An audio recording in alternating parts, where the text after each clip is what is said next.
الحمد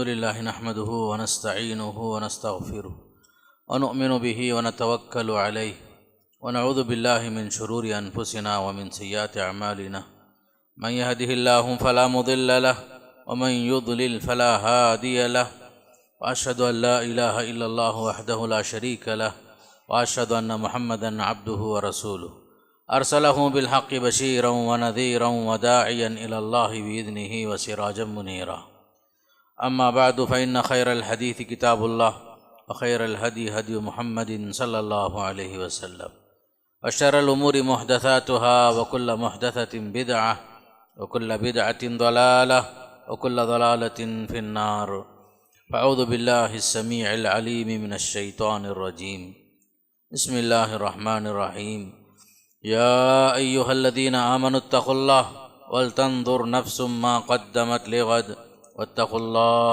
إن الله خبير بما تعملون عن أنس رضي الله عنه قال قال رسول الله صلى الله عليه وسلم الكيس من دان نفسه وعمل لما بعد الموت والعاجز من اتبع نفسه هواها وتمنى على الله الأماني رواہ احمد والترمذی۔ تمام تعریفیں اس اللہ کے لیے ہیں جس نے ہمیں مسلمان بنایا، خیر امت میں شامل فرمایا، رسول اکرم صلی اللہ علیہ وسلم کی امت میں شامل فرما کر قرآن مجید جیسی مقدس کتاب کا ہمیں وارث بنایا۔ درود و سلام ہو اللہ کے نبی صلی اللہ علیہ وسلم پر، آپ کے صحابہ کرام، تابعین اور تبع تابعین سے اللہ راضی ہو۔ اللہ تعالیٰ ان سب کے خدمات جلیلہ قبول فرمائے اور انہیں جنت نصیب فرمائے، اور ہمیں اپنے اسلاف کے نقش قدم پر چل کر جنت تک پہنچنے کا اللہ توفیق نصیب فرمائے۔ برادران اسلام اور خواتین ملت، ابھی آپ کے سامنے اللہ کا پیغام سورہ حشر میں سے ایک آیت آپ کے سامنے رکھا، اور مسند احمد اور ترمذی کی ایک روایت آپ کے سامنے رکھا۔ اللہ کا فرمان یہ ہے، یا ایھا الذین آمنوا، اے ایمان والو، اتقوا اللہ، اللہ سے ڈرتے رہو، ولتنظر نفس ما قدمت لغد، ہر انسان کو غور و فکر سے کام لینا چاہیے، کل کے لیے اس نے کیا کچھ اعمال بھیجے ہیں اللہ کے پاس، کیا کچھ اعمال اس نے ذخیرہ کر لیا ہے۔ واتقوا اللہ، اللہ سے ڈرتے رہو، یقیناً اللہ تمہارے اعمال سے باخبر ہے۔ حضرت انس بن مالک رضی اللہ تعالیٰ عنہ نے فرمایا، آپ نبی کریم صلی اللہ علیہ وسلم نے ارشاد فرمایا، الکیس من دان نفسہ وعمل لما بعد الموت، ہوشیار آدمی وہ ہے جو اپنے نفس کو قابو میں رکھے اور اپنے اس زندگی کے بعد جو آئندہ آنے والی زندگی ہے، موت کے بعد کی زندگی ہے، اس کے لیے کچھ نیک اعمال کر لے۔ والعاجز من اتبع نفسہ ہواہا، بے بس انسان وہ ہے جو اپنے جو خواہشات نفس کے تابع ہو جائے۔ وتمنى علی اللہ الامانی، اللہ سے امیدیں، آرزویں باندھ کے رکھے بس۔ قرآن اور حدیث کی روشنی میں عقل مند انسان اور ہوشیار انسان وہ ہے جو ایک بڑی خوبی یعنی خود احتسابی، خود شناسی، نفس کا محاسبہ کرنے والا، نفس کا جائزہ لینے والا، اپنا محاسبہ خود کر لینے والا، ایسا انسان جو ہے شریعت کی نظر میں بڑا ہوشیار انسان ہے۔ قرآن میں جو بات بتائی جا رہی ہے، وَلْتَنْظُرْ نَفْسٌ مَا قَدَّمَتْ لِغَدٍ، کل سے مراد آنے والا کل، مراد موت کے بعد کی پوری زندگی کو کل سے تعبیر فرمایا۔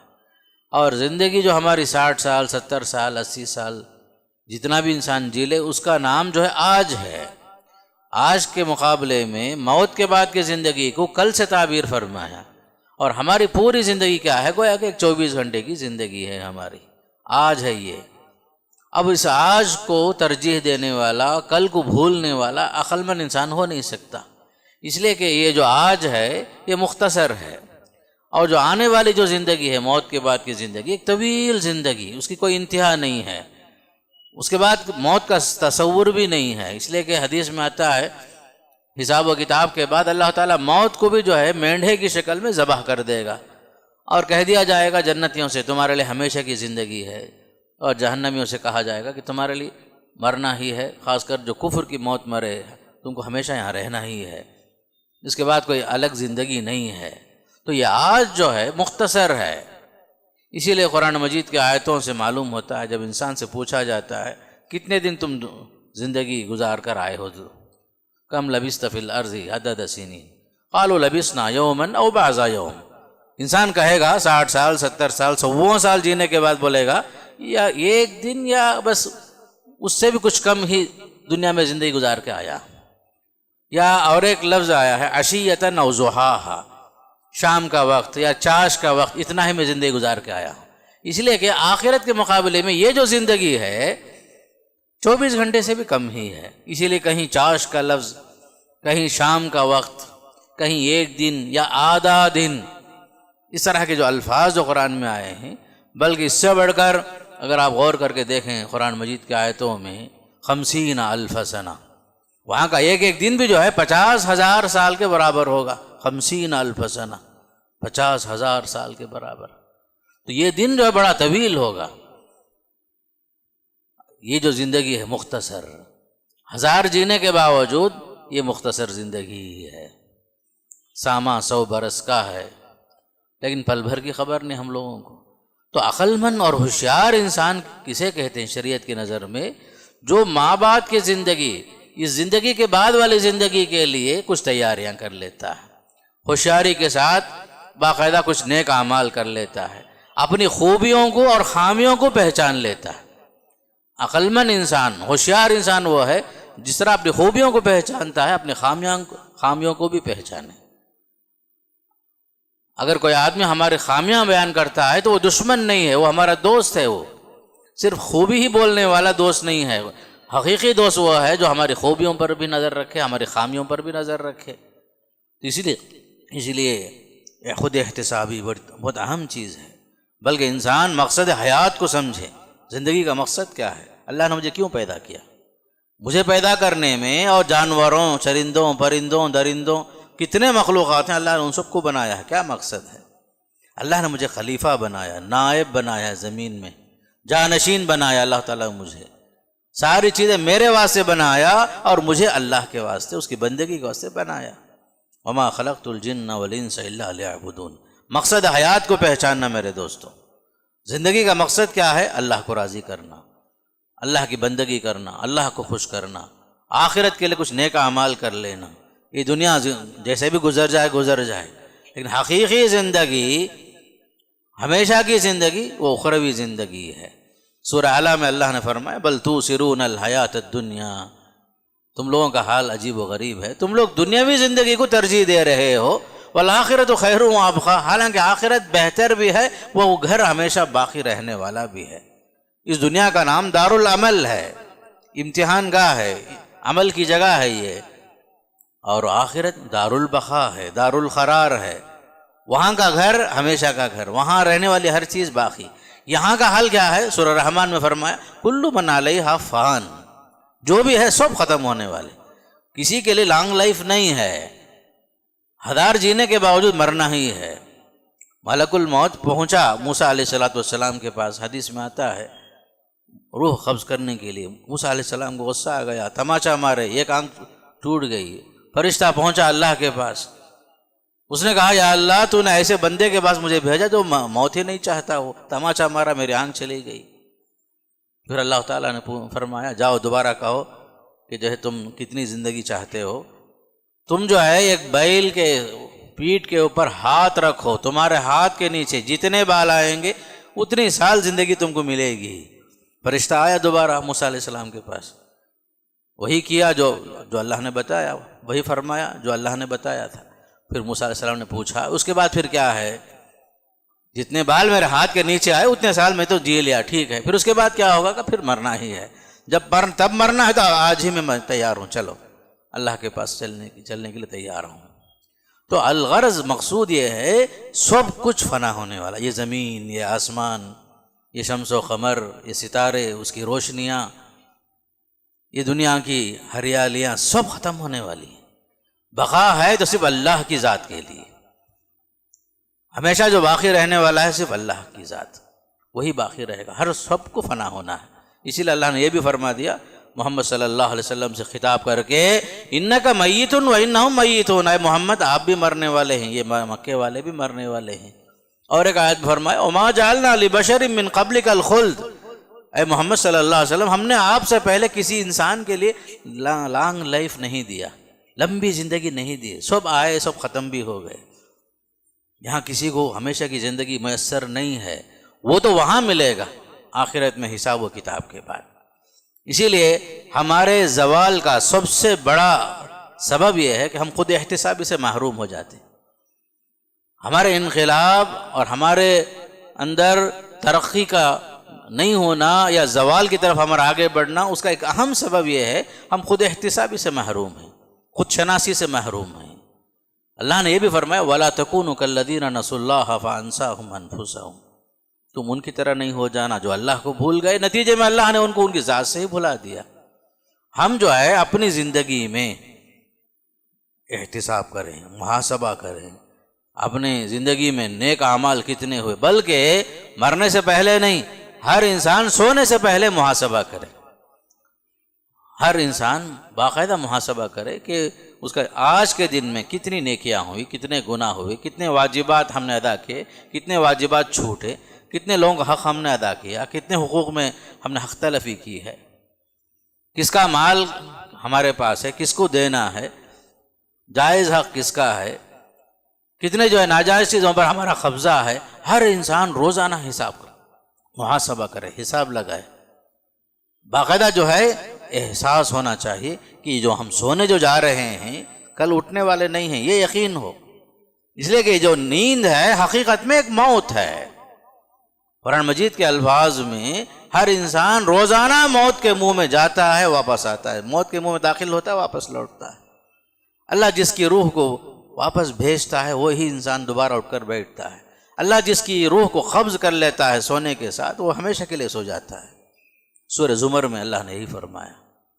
کچھ لوگ ہیں جن کی روح کو اللہ واپس بھیجتا ہے، ورنہ روزانہ انسان کی روح جو ہے واپس جاتی ہے آتی ہے، یہ بھی ایک حقیقی موت کا ایک حصہ ہے۔ یہ نیند ایک چھوٹی سی موت ہے، یہ نیند۔ اسی لیے ہم دعا بھی پڑھتے ہیں اللہم بسمک اموت و احیا، اے اللہ میں تیرے نام سے مرتا بھی ہوں، جیتا بھی ہوں، اٹھتا بھی ہوں، سوتا ہوں نہیں بولتے اب، اموت میں مر رہا ہوں۔ تو معلوم ہونا چاہیے کہ ہم روزانہ موت کے منہ میں داخل ہوتے ہیں، پھر اللہ کے فضل سے کس کی نصیب میں زندگی باقی وہ واپس لوٹتا ہے۔ کچھ لوگ ہیں سوتے ہیں تو ہمیشہ کے لیے سو جاتے ہیں۔ تو ہمارا خاص طور پر زندگی کے معاملے میں ایک غفلت ہے، ہم غفلت کے شکار میں ہیں، احساس ہونا چاہیے، احتساب ہونا چاہیے۔ امام ابن کثیر رحمۃ اللہ علیہ فرماتے ہیں حاسبوا انفسکم قبل ان تحاسبوا، اسی آیت کی روشنی میں فرمایا اپنا حساب کر لو لوگو قبل اس کے کہ تمہارا حساب لیا جائے، پائی پائی کا حساب لیا جائے گا، ایک ایک منٹ کا حساب دینا پڑے گا، ایک ایک پیسے کا حساب دینا پڑے گا، حساب و کتاب کا دن برحق ہے۔ آپ سورہ فاتحہ میں پڑھتے ہیں مالک یوم الدین، جزا اور سزا کے دن کے مالک، اعتراف کرتے ہیں وہ دن برحق ہے جو بدلے کا دن ہے، حساب و کتاب کا دن ہے، جزا اور سزا کا دن ہے، حساب و کتاب کا دن ہے۔ اور دعا بھی سکھائی گئی اللہم حاسبنا حسابا یسیرا، اے اللہ ہمارا حساب ذرا آسانی کے ساتھ لے لے، آسان حساب لے لے ہم سے۔ حضرت عائشہ صدیقہ رضی اللہ تعالیٰ عنہا سے اللہ کے نبی نے فرمایا یا عائشہ من نوقش فقد عذب، عائشہ جس کے ساتھ حساب بڑی باریکی سے لیا جائے گا وہ عذاب میں مبتلا ہو جائے گا۔ پائی پائی کا حساب، سیکنڈوں کا حساب، منٹوں کا حساب، جس کا حساب بڑی باریکی سے لیا جائے گا وہ ختم ہو جائے گا۔ من نوقش فقد عذب فرمایا۔ یاد رکھو میرے دوستو، ہر چیز کا حساب دینا پڑے گا۔ ان السمع والبصر والفؤاد کل اولئک کان عنہ مسئولا، یہ آنکھ، یہ کان، یہ دل، ہر ایک کے بارے میں سوال ہوگا۔ آنکھ سے کیا دیکھے، ہاتھ سے کیا تم نے پکڑا، کیا کمائے، کیسے کمائے، کہاں سے کمائے، کہاں خرچ کیے، کتنا تم نے جمع کیا، حلال طریقے سے، حرام طریقے سے، تمہاری زندگی کیسے گزری، سب کا حساب ہوگا۔ کل اولئک کان عنہ مسئولا۔ یہ ساری نعمتیں جو اللہ نے دی ہیں باقاعدہ اس کا حساب بھی ہوگا۔ ایک دن آئے گا کہ آپ جو ہے خود سے نہیں بولیں گے، آپ کی زبانوں پر تالے لگا دیے جائیں گے، ہم سب کے منہ پر سیل لگا دیا جائے گا۔ الیوم نختم علی افواہہم وتکلمنا ایدیہم وتشہد ارجلہم بما کانوا یکسبون۔ ایک دن وہ بھی آئے گا، آپ کو بڑبڑانے کی ضرورت نہیں، بولنے کی ضرورت نہیں، وضاحت کرنے کی ضرورت نہیں، آپ کے منہ پر سیل ہم لگا دیں گے فرمایا۔ پھر کیا ہوگا؟ یہ ہاتھ پیر ہم سے بات کریں گے فرمایا، ہاتھ بھی بات کرے گا، پیر بھی بات کریں گے۔ انسان قیامت کے دن اپنے اعضاء سے بولے گا لما شہدتم علینا، اے میرے اعضاء، اے میرے ہاتھ، میرے پیر، تم لوگ میرے خلاف گواہی دے رہے ہو، کیا ضرورت پڑی آپ لوگوں کو؟ لما شہدتم علینا قالوا انطقنا اللہ الذی انطق کل شیء، کہیں گے پروردگار جس نے ہمیں بولنے کی صلاحیت دی ہے، ہم بول رہے ہیں، ہم لوگ، اللہ نے زبان کو بولنے کی صلاحیت دی، بول رہا، زبان بولتی ہے۔ ہاتھ پیر کو بولنے کی صلاحیت اللہ دے گا تو زبان، ہاتھ بھی بولیں گے، زبان بھی بولیں گے، پیر بھی بولے گا۔ قالوا انطقنا اللہ الذی انطق کل شیء وهو خلقکم اول مرہ۔ الغرض احتساب کی زندگی، جائزے کی زندگی مطلوب ہے۔ اچھا انسان تب بن سکتا ہے آدمی اپنا جائزہ خود سے لے لے۔ اچھا باپ اس وقت بنے گا انسان جب وہ اپنے باپ کے حیثیت سے اپنا جائزہ لے۔ اچھا بھائی کب بن سکتا ہے انسان؟ اپنا اچھا شوہر، اچھا استاذ، اچھا نگران، جب تک اس کے اندر خود احتسابی، خود شناسی کی کیفیت نہ ہو وہ اچھا انسان بن نہیں سکتا، اچھا باپ، اچھا بھائی، اچھا شوہر بن نہیں سکتا۔ گناہوں سے روکنے والی چیز بھی یہ خود احتسابی ہی ہے۔ کوئی گناہ کی طرف قدم آگے بڑھائے تو فوراً جو ہے احتساب کی کیفیت اسے روک دیتی ہے۔ آپ صلی اللہ علیہ وسلم نے صحابہ کی تربیت ایسے ہی فرمائی۔ ایک صحابی آتے ہیں، پوچھتے ہیں پوری محفل میں عجیب و غریب سوال، انہوں نے کہا یا رسول اللہ صلی اللہ علیہ وسلم اتأذن لی فی الزنا، یا رسول اللہ صلی اللہ علیہ وسلم کیا آپ مجھے زنا کی اجازت دے سکتے ہیں، بدکاری کی اجازت دے سکتے ہیں؟ میں زنا کرنا چاہتا ہوں، بدکاری کی اجازت آپ دیں گے؟ صحابہ کی محفل میں جو ایک ہلچل مچ گئی۔ صحابہ پوچھے کیسا سوال کر رہے ہیں، کیسا سوال کر رہی ہیں؟ آپ نے فرمایا چھوڑ دو چھوڑ دو۔ آپ نے فرمایا ذرا نزدیک آؤ۔ کہاں ہے وہ صاحب؟ ذرا نزدیک آؤ۔ نزدیک بلا لی ان کو۔ پھر فرمایا، آپ نے پوچھا تم جو زنا کی اجازت چاہتے ہو، کیا تم جو ہے اپنی ماں کے ساتھ زنا کرنا پسند کرو گے؟ کیا تم اپنی بیٹی کے ساتھ زنا کرنا پسند کرو گے؟ کیا تم اپنی ماں کے ساتھ، بیٹی کے ساتھ، بہن کے ساتھ؟ ہر ایک کا سوال جب بھی ہوا وہ صحابی بولے نہیں یا رسول اللہ، نہیں نہیں نہیں۔ جہاں بیٹی کا سوال آیا، ماں کا سوال، بہن کا سوال آیا، کہنے لگے نہیں نہیں نہیں۔ تو آپ نے پھر فرمایا دیکھو تم جس سے بھی بدکاری کرو گے، جس کے ساتھ بھی تم منہ کالا کرو گے، وہ کسی نہ کسی کی ماں ہے، بیٹی ہے، بہن ہے، کسی نہ کسی کا رشتہ تو ہے ہی نسب کے ساتھ۔ لوگ بھی اسی طرح پسند نہیں کریں گے کہ ان کی ماں کے ساتھ، ان کی بہن کے ساتھ، ان کی بیٹی کے ساتھ کوئی زنا کرے۔ پھر وہ صحابی سنبھل گئے، سمجھ گئے۔ پھر اس کے بعد آپ صلی اللہ علیہ وسلم نے ان کے حق میں دعا فرمائی، برا نہیں مانے ان کے سوال کو، آپ نے دعا دی اللہم اغفر ذنبا، اے اللہ اس کے گناہ کو معاف کر، طہر قلبا، اے اللہ اس کے دل کو پاک صاف کر دے، حسن فرجا، اے اللہ اس کی شرمگاہ کو محفوظ رکھ، شرمگاہ کی حفاظت کر لے۔ تین دعائیں دیے نبی کریم صلی اللہ علیہ وسلم۔ کیسا بھی سوال کیوں نہ ہو، سوال کرنے والے کے سوال کو آپ صلی اللہ علیہ وسلم بڑے تحمل کے ساتھ سنتے تھے، برداشت کرتے تھے، پھر اسے اچھے انداز سے سمجھاتے کہ یہاں تک کہ وہ آدمی سمجھ جاتا۔ گناہ کی طرف جانے والا بھی سوچنے پر مجبور ہوتا میں یہ گناہ کیسے کروں، اللہ تعالیٰ کے سامنے میں کیا منہ لے کر جاؤں۔ تو آپ نے دعا فرمائی اے اللہ گناہوں کو معاف کر دے، ان کے دل کو پاک صاف کر دے، دل کے اندر جو غلاظت ہے، گناہوں کی طرف میلان ہے، اے اللہ اسے پاک صاف کر دے۔ حسن فرجا، اے اللہ اس کی شرمگاہ کی حفاظت کر لے، محفوظ رکھ، اسے پاک دامنی نصیب فرما، عصمت و عفت کی زندگی نصیب فرما دے۔ یہ ہے محمد رسول اللہ صلی اللہ علیہ وسلم۔ تو احتساب جو ہے، آدمی اگر اپنا جائزہ لے گناہ سے پہلے، حرام کاری سے پہلے، حرام چیز استعمال کرنے سے پہلے، گناہوں کی طرف مائل ہونے سے پہلے، اگر آدمی ذرا اپنا محاسبہ کر لیا، اس گناہ کے بارے میں ذرا تصور کر لیا، تو فوراً آدمی گناہوں سے بچ جاتا ہے انسان۔ جب تک ہمارے اندر گناہوں سے پہلے خود احتسابی نہ ہو، خود شناسی نہ ہو، ہم جو ہے گناہوں کی دلدل میں پھنس جائیں گے۔ اس لیے ہر آدمی جو ہے اس احتساب کی کیفیت سے گزرے، باقاعدہ جو ہے محاسبہ کرے، اپنا نفس کا جائزہ لے۔ امام ابن کثیر رحمۃ اللہ علیہ نے فرمایا کہ سب سے پہلے اپنا تم محاسبہ کر لو۔ ہمارے پاس یہ بہت آسان ہے کہ فلاں برا ہے، فلاں برا ہے، فلاں کے اندر یہ برائی ہے، لوگوں کی برائیاں بیان کرنا بڑا آسان ہے میرے دوستو، لیکن میری خامی کیا ہے، میرے اندر کیسے کیسے خامیاں ہیں، میں کیسے گنہگار ہوں، میں کتنے پانی میں ہوں، یہ جائزہ لینا ہر آدمی جو ہے پسند نہیں کرتا۔ اگر آپ کسی کے سامنے کہیں کہ آپ کے اندر یہ خامیاں ہیں تو فوراً غصے میں آ جاتا ہے انسان۔ کسی کی خوبیاں بیان کرو تو آدمی فوراً پھولے نہیں سماتا، خوبیاں سننا برداشت کر لیتا ہے آدمی، بلکہ خوش ہو جاتا ہے، اسے دوست سمجھ لیتا ہے۔ حقیقی جو خامیاں ہمارے اندر ہیں، اس کا اگر کوئی آدمی ہمارے سامنے پورے اخلاص کے ساتھ، پوری الہیت کے ساتھ، تنہائی میں ہی صحیح اگر بیان کرے تو آدمی اس کا دشمن بن جاتا ہے، اسے دوست کے بجائے دشمن سمجھ جاتا ہے۔ ایسا نہیں ہونا چاہیے۔ تو ہمارا صحیح معنی میں خیرخواہ وہی ہے جو خوبیوں کے ساتھ ساتھ خامیوں کی طرف نشاندہی کرے۔ اللہ تعالیٰ نے قرآن مجید کے اندر صاف صاف یہ فرمایا، یُنَبَّأُ الْإِنسَانُ يَوْمَئِذٍ بِمَا قَدَّمَ وَأَخَّرَ۔ حضرت انسان کو قیامت کے دن جو ہے بتایا جائے گا اس کے کون سے اعمال ہیں جو اس نے کیے تھے، کون سے اعمال ہیں جو اس نے نہیں کیے تھے، کون سے اعمال ہیں جو اللہ کے لیے کیا، کون سے اعمال ایسے جو ریاکاری کے لیے کیا، دکھاوے کے لیے کیا، نام کے لیے کیا، شہرت طلبی کے لیے کیا۔ سارے اعمال قیامت کے دن بتا دیے جائیں گے۔ بل الانسان علی نفسہ بصیرہ، یہ بھی فرمایا بلکہ اس دن انسان جو ہے اپنے نفس کے بارے میں پوری طرح آگاہ ہوگا۔ بلکہ سورہ بنی اسرائیل میں فرمایا وَكُلَّ إِنسَانٍ أَلْزَمْنَاهُ طَائِرَهُ فِي عُنُقِهِ وَنُخْرِجُ لَهُ يَوْمَ الْقِيَامَةِ كِتَابًا يَلْقَاهُ مَنشُورًا۔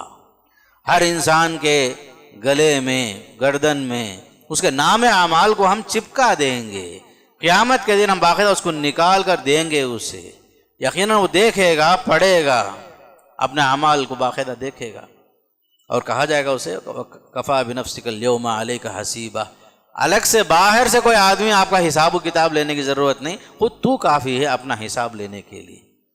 تیرے اعمال تیرے سامنے ہیں، اقرا کتابک، اپنے نام اعمال خود سے پڑھ لے، سب کچھ موجود ہے اس کے اندر۔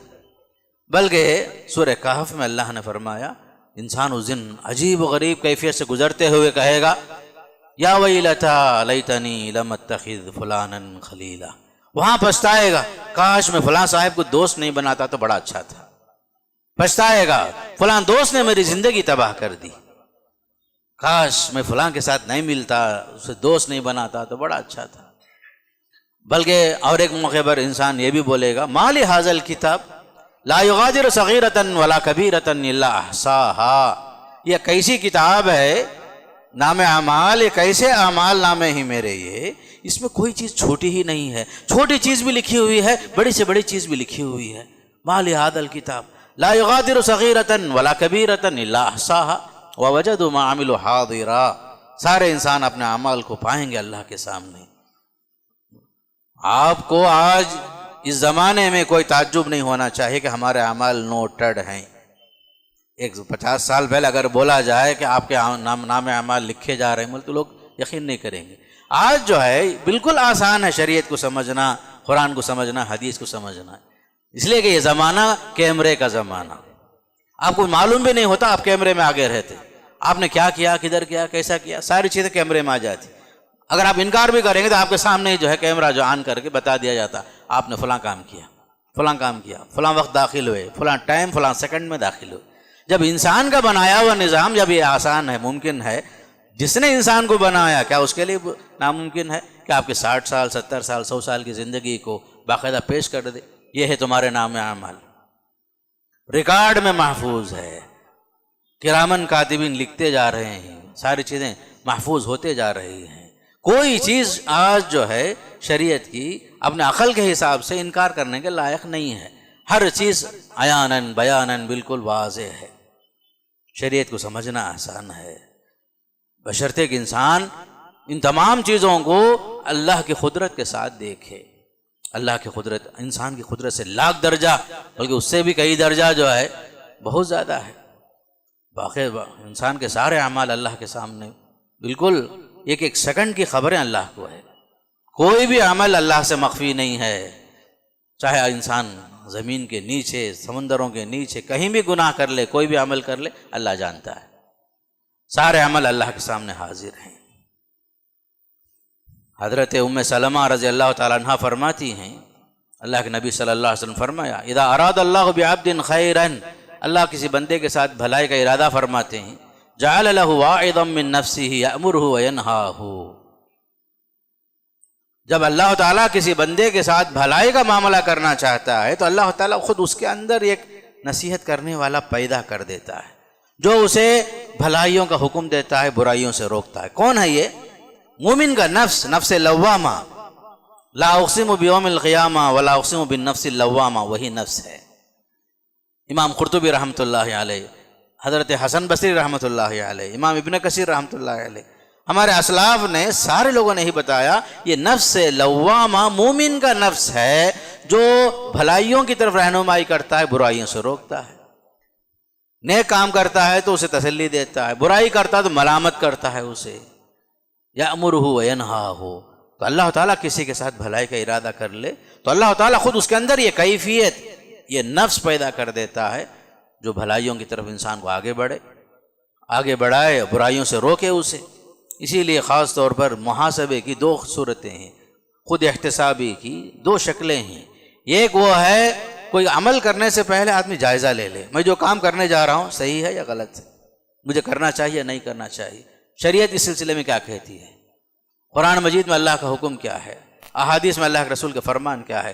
کام کرنے سے پہلے جائزہ لے لینا، کہیں ایسا نہ ہو کہ میں دین سمجھ کر کوئی بدعت کے کام میں ملوث نہ ہو جاؤں، دین سمجھ کر کے کوئی غلط راستے پر نہ چلے جاؤں. میں بعد میں عمل کرنے کے بعد بھی جائزہ لینے کی ضرورت پڑتی ہے. میں نے جو کیا ہے صحیح کیا ہے، کیسے کیا میں نے، کیا شریعت کے منشا کے مطابق میں نے کیا ہے، یا اس کے اندر کچھ کمی رہ گئی ہے، کیا جو میں نے عمل کیا ہے وہ کما حقہ ہے، یا اس کے اندر کچھ کوتاہیاں ہوئی ہیں.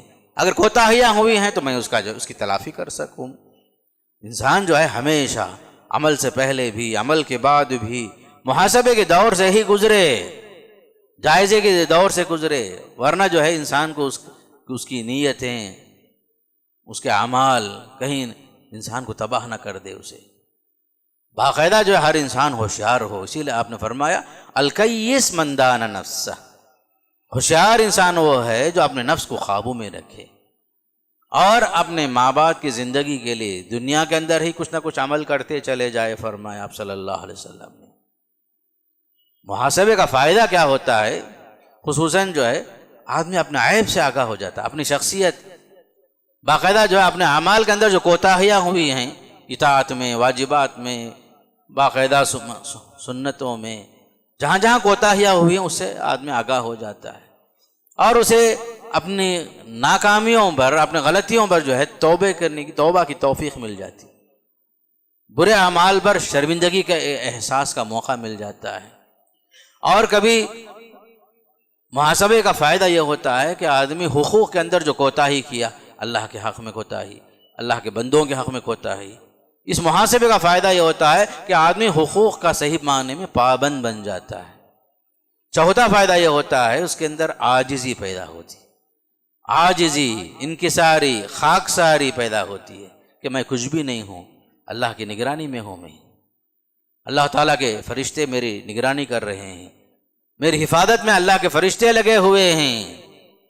احتساب کا فائدہ یہ ہوتا ہے کہ مومن باقاعدہ سوچنے پر مجبور ہوتا ہے. لَهُ مُعَقِّبَاتٌ مِّن بَيْنِ يَدَيْهِ وَمِنْ خَلْفِهِ يَحْفَظُونَهُ مِنْ أَمْرِ اللَّهِ. اللہ کے فرشتے مقرر ہیں جو اللہ کے حکم سے بندوں کی حفاظت میں لگے رہتے ہیں. بعض مرتبہ ایسا ہوتا ہے کہ آدمی خود احتسابی کی وجہ سے دنیا سے بے رغبتی اس کے اندر پیدا ہوتی. یہ دنیا کیا ہے؟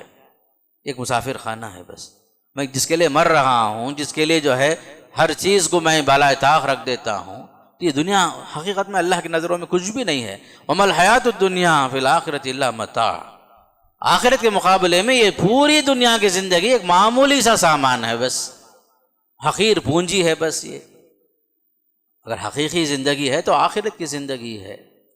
اللہم لا عیش الا عیش الآخرہ، آپ نے فرمایا اے اللہ اگر زندگی حقیقت میں قابل تعریف ہے اور وہ قابل توجہ ہے تو آخرت کی زندگی ہے بس. وہ یہ دنیا جو ہے اس لیے نہیں ہے کہ میں یہاں زندگی گزار لوں، مزے کر لوں، ٹھاٹ پاٹ کی زندگی گزار لوں، نہیں، اس کے واسطے نہیں ہے. مسلمانوں نے اس ہندوستان میں 100 سال حکومتیں کی. اگر اس زمانے میں اگر احتساب کے ساتھ ہمارے عمراء، ہمارے حکام، ہمارے بادشاہ لوگ صحیح معنی میں غور و فکر کے ساتھ زندگی گزارتے، اسلامی ناحیے سے سوچ کر زندگی گزارتے، آج ہندوستان میں ہمارا جو نام ہے مائنارٹی، یہ مائنارٹی نہیں رہتا. 20 کروڑ مسلمان ہونے کے باوجود ہمارا نام یہاں جو ہے مائنارٹی ہے. اور ہم لوگ جو ہے باقاعدہ حکومتوں سے مطالبہ کرتے ہیں پرسنٹیج کے لیے 4% چاہیے، 7% چاہیے، یا کم سے کم ہمارے عورتوں کے لیے ریزرویشن پاس ہو جائے، تعلیم کے لیے، فلاں کے لیے، فلاں کے لیے. مسلمانوں نے جو زندگی گزاری ہے، حکام نے جو زندگی گزاری ہے، خود احتسابی کی زندگی نہیں گزارے. ان کے سامنے حقیقت میں آخرت سامنے نہیں رہی. اگر وہ لوگ صحیح معنی میں ہوشیاری کے ساتھ زندگی گزارتے تو تعلیم گاہوں کو عام کرتے. آج ہندوستان کے اندر مساجد سے زیادہ تعلیم گاہوں کی ضرورت ہے، بڑے بڑے یونیورسٹیوں کی ضرورت ہے، جو مسلم قوم، مسلم بچوں کے لیے ضرورت ہے. ہمارے بچوں کے لیے کہیں سے ریزرویشن مانگنے کی ضرورت نہیں ہے. ہم دیکھتے ہیں یہودی قوم ایک مٹھی بھر قوم ہونے کے باوجود 100% تعلیم میں آگے ہے، لیکن مسلم قوم برائے نام تعلیم کے میدان میں بہت کم پیچھے ہے. وجہ کیا ہے؟ ہم لوگوں نے اس میدان کو چھوڑ ہی دیا. نتیجے میں باقاعدہ ہماری تعلیم کے پرسنٹیج کے اعتبار سے ہم لوگ جو ہے حاکم قوم محکوم بن گئے، محکوم قوم حاکم بن گئی. اللہ تعالیٰ ہر ایک کو موقع دیتا ہے میرے دوستو. سورہ رعد میں فرمایا ان اللہ لا یغیر ما بقوم حتی یغیروا ما بانفسہم. اللہ تعالیٰ کسی قوم کی حالت کو اس وقت تک نہیں بدلتا جب تک کہ وہ خود جو ہے اپنی حالت کے اندر تبدیلیاں نہ پیدا کر لیں. جب مواقع تھے تو ہم نے چھوڑ دیے، ہم نے اپنا جائزہ لینا ہی چھوڑ دیا، پلاننگ کے ساتھ زندگی گزارنا چھوڑ دیے. ہم نے بنائے تو لال قلعے بنائے، ہم نے بنائے تو تاج محل بنائے، لیکن وہ چیز جو ہماری قوم کے لیے ہمیشہ کے لیے کام آئے، تعلیم کے اعتبار سے، عبادت کے اعتبار سے، مسلم قوم کے حساب سے سربلندی کے ساتھ زندگی گزارنے کے لیے جن چیزوں کی ضرورت تھی اس پر توجہ نہیں ہو سکی. اگر ہم صحیح معنی میں اللہ کی طرف دعوت دینے کا کام اگر ہوتا، آج مائنارٹی کے نام سے جو آج ہم لوگ موجود ہیں مائنارٹی میں نہیں رہتے. اسلام کی دعوت کا جب ہم موقع تھا ہم نے ایسے مواقع ہم نے کھو دیے. نتیجہ وہی ہے جو آج ہم دیکھتے ہیں میرے دوستو. الغرض احتساب، قوموں کے لیے بھی، افراد کے لیے بھی، شخصیات کے لیے بھی، جماعت کے لیے بھی، گھر کے لیے بھی، نوجوانوں کے لیے بھی، یہ سب کے لیے ضروری ہے. اپنا جائزہ لینا، پلاننگ کی زندگی گزارنا، جسے ہم تخطیط کہتے ہیں، پلاننگ، پوری زندگی میں منصوبہ بندی ہو. اگر ہم جو ہے اپنا احتساب، اپنا محاسبہ نہیں کریں گے، ایک دن وہ بھی آئے گا، پچھتائیں گے، لیکن پچھتا کر کوئی فائدہ نہیں ہوگا. ایسے ہی موقع سے علامہ اقبال نے کہا تھا اپنے من میں ڈوب کر پاجا سراغ زندگی، تو میرا نہیں بنتا تو نہ بن، تو اپنا تو بن. ہم جو ہے احتساب کی زندگی سے گزریں، اپنا جائزہ لیں. قوم کے اعتبار سے ہم کیا ہیں؟ خیر امت ہیں، بہترین امت. اللہ نے ہم کو اسلام کی دولت سے نوازا ہے. سب سے بڑی دولت اسلام کی دولت، توحید کی دولت، اسلام کی دولت. احساس ہو میرے دوست، اور ہم اللہ کے بندے، ایسی زندگی اللہ کے سامنے اللہ کے لیے گزاریں، اللہ خوش ہو جائے، اللہ کی رضامندی پالیں.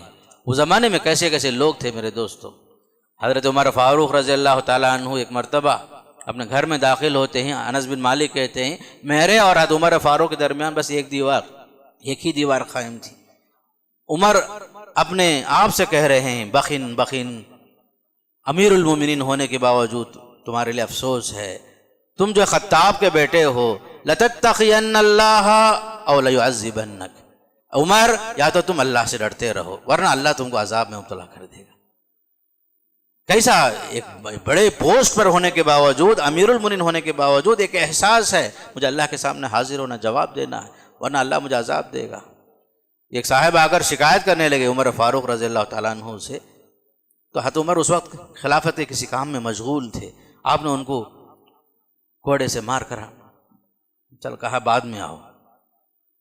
جب احساس ہوا تو آپ پہنچے ان کے پاس، کہنے لگے جس طرح میں نے تمہیں مارا ہے تم بھی مجھے مار دو ورنہ میں اللہ کے پاس پھنس جاؤں گا. آخر کار اس شخص نے کہا اے امیر المومنین میں تم سے انتقام نہیں لوں گا، میں اللہ کے لیے معافی کر دیتا ہوں۔ چھوٹے چھوٹے ظلم و زیادتی کے باوجود احساس پیدا ہوتا تھا کہ ہم نے یقیناً کسی کے حق میں حق تلفی کی ہے، گناہ کا احساس ہوتا تھا۔ ادھر احنف بن قیس ایک تابعی گزرے ہیں، ان کے بارے میں آتا ہے وہ جو ہے اپنے انگلی جو ہے چراغ کے پاس لے جاتے تھے، چراغ میں رکھ کر جب جلنے کا احساس ہوتا، تکلیف ہوتی، فوراً ہٹاتے، پھر اس کے بعد پوچھتے اپنے آپ سے، اپنے نفس سے پوچھتے تم نے فلاں دن جو گناہ کیا تھا کس بنیاد پر تم نے یہ گناہ کیا؟